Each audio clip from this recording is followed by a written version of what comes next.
This is Corey Chambers in Los Angeles. Your home sold guaranteed or I'll buy it. Thanks for taking a minute to listen in. In a moment, I'll share with you some valuable information about this topic. Is California a failed state? If you see any properties that are of interest to you, let us know. We will gladly send you a property information packet on any loft, condo, or house, or private preview is available upon request. If you have a home you'd like to sell, you should know that I will guarantee the sale of your present home at a price acceptable to you, or I'll buy it for cash. This guarantee will allow you to buy your next home without worrying about selling your present home. To find out how much you could sell your home for, call me at 213-880-9910 now.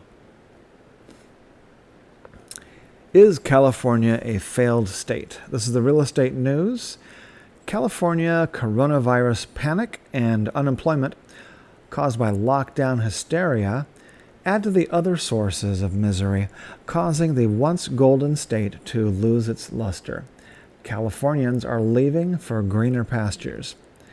Why is it getting more expensive to move out of California? Because it's worth it. Take a look at these links and you'll see these articles that I'm kind of basing this on and discussing. The ultra-liberal California legislature just voted to raise taxes on the rich again. What they don't tell us is that the taxes are often based on political theater. Studies show that most wealthy won't pay more than about 17% of their income in taxes total, including federal, state, and everything else.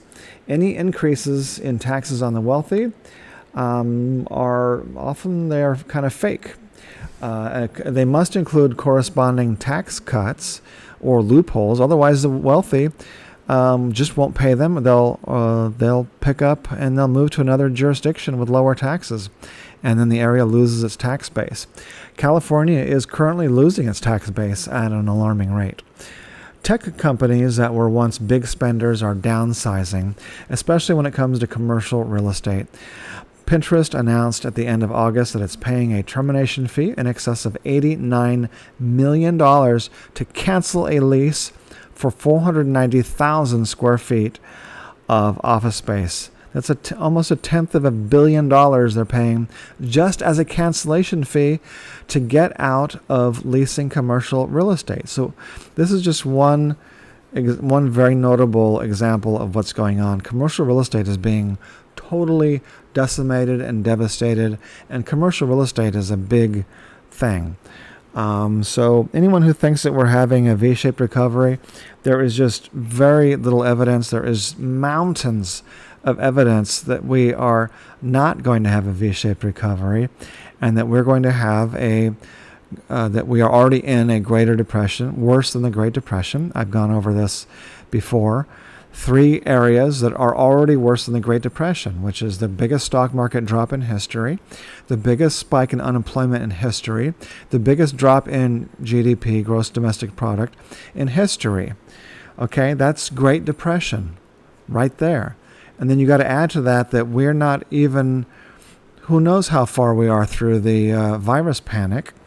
We're not even at the beginning. We're not even at the middle stages of the drop in real estate values. We are not anywhere near to having a real stock market recovery. We're having a totally artificial stock market that is completely disconnected from the economy and completely fueled by crazy, radical Fed spending from the Federal Reserve and printing of money.